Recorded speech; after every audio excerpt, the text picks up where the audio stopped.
Nah, hari ini saudaraku, kita melihat saudaraku mengenai 3 perkara, yaitu kasih saudaraku, kemudian saudaraku hidup suci dan tak bercacat, kemudian saudaraku penuh dengan buah kebenaran. 3 perkara. Kasih yang sejati yang daripada Tuhan, kemudian saudaraku hidup yang suci dan tidak bercacat, kemudian penuh dengan buah kebenaran.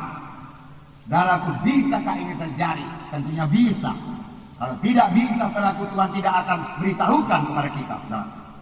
Dan saya membacakan pada surat Filipi pasal 1 ayat 9 dan 10.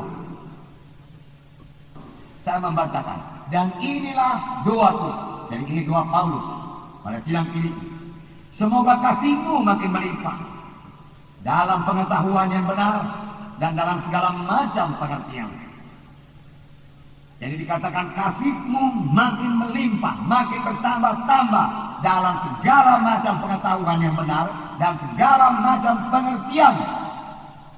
Kemudian ayat 10, sehingga kamu dapat memilih apa yang baik, supaya kamu suci dan tak bercacat menjelang hari Kristus, penuh dengan buah kebenaran yang dikerjakan oleh Yesus Kristus untuk memuliakan dan memuji Allah. Penuh dengan buah kebenaran yang dikerjakan oleh Yesus. Amin, saudaraku. Jadi Yesus yang mengerjakan ini semua di dalam kita, saudaraku. Nah, yang pertama, saudaraku, dikatakan, saudaraku, kasih. Kamu bertumbuh dalam kasih yang mengenal kebenaran, dia katakan, sehingga kamu dapat membedakan mana yang baik, mana yang jahat. Saudaraku, inilah kasih Tuhan. Firman Tuhan berkata bahwasanya kasih Tuhan ini luar biasa. Luar biasa. Di dalam buku Efesus pasal 3 ayat 18-19. Inilah dia kasih Tuhan yang diberikan kepada kita, yang boleh kita nikmati. Patut kita bersyukur kepada Tuhan buat kasih-Nya yang luar biasa. Puji Tuhan, saudaraku. Tuhan begitu baik. Efesus 3:18. Aku berdoa supaya kamu bersama-sama dengan segala orang kudus dapat memahami betapa lebarnya dan panjangnya dan tingginya dan dalamnya kasih Kristus, dan dapat mengenal kasih itu sekalipun ia melampaui segala pengetahuan. Aku berdoa supaya kamu dipenuhi dalam seluruh kepenuhan Allah. Paulus berdoa, biarlah kamu mengenal begitulah besarnya kasih Yesus, melebihi akalmu. Terlalu tinggi, terlalu dalam, terlalu lebar, terlalu panjang, tidak bisa kamu ukur. Itu melebihi akalmu. Kasih Allah sangat besar. Biarlah pada hari ini kita tidak membatasi kasih Tuhan tersebut. Bagaimana membatasi kasih Tuhan tersebut? Kalau kita berkata dosaku terlalu besar, Tuhan tidak akan mengampuni dosaku. Ini sudah hukuman bagiku. Saudara berkata, saudaraku, firman Tuhan berkata, walau dosamu merah emas sekalipun jadi putih seperti salju, firman Tuhan berkata, Tuhan datang untuk mengampuni dosa yang besar sekalipun, saudaraku, bisa disucikan oleh darah Yesus. Sepanjang orang itu mengambil keputusan yang tegas untuk bertobat, saudaraku. Tapi kalau orang itu sendiri tidak berniat untuk bertobat, saudaraku, dan mau terus hidup dalam dosanya, dan dia mengandalkan kasih Tuhan yang berkata, kasih Tuhan begitu panjang, lebar, dan dalam, dia tidak akan membiarkan aku ke neraka, maka dia sudah salah pengertian, salah perkiraan. Saudaraku, memang kasih Tuhan begitu besar, saudaraku, tetapi Tuhan membenci dosa, saudaraku. Alangkah kasihnya Tuhan kepada Adam dan Hawa, manusia ciptaan Tuhan yang pertama, di mana Tuhan sendiri menikmati persekutuan dengan dia, dan Tuhan datang dalam Taman Eden. Adam dan Hawa menjemputkan dia, berkata kepada Hawa, saudaraku, oh alangkah indahnya, saudaraku.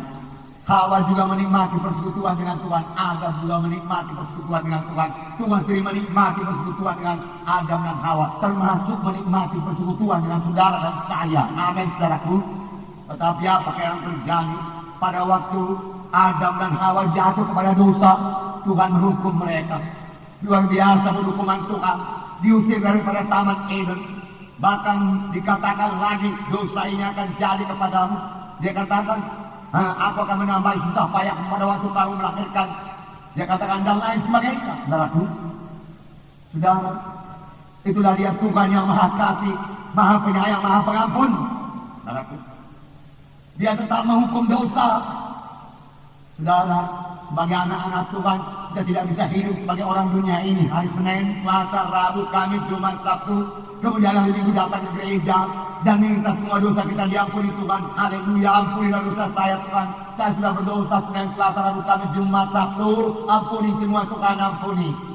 Saudara, saya katakan kepada saudara, Tuhan akan mengampuni dosa saudara. Tuhan pasti mengampuni dosa saudara kalau saudara mulai saat itu bertobat. Saudaraku, saudara bertekad betul-betul tidak lagi menyentuh dosa itu.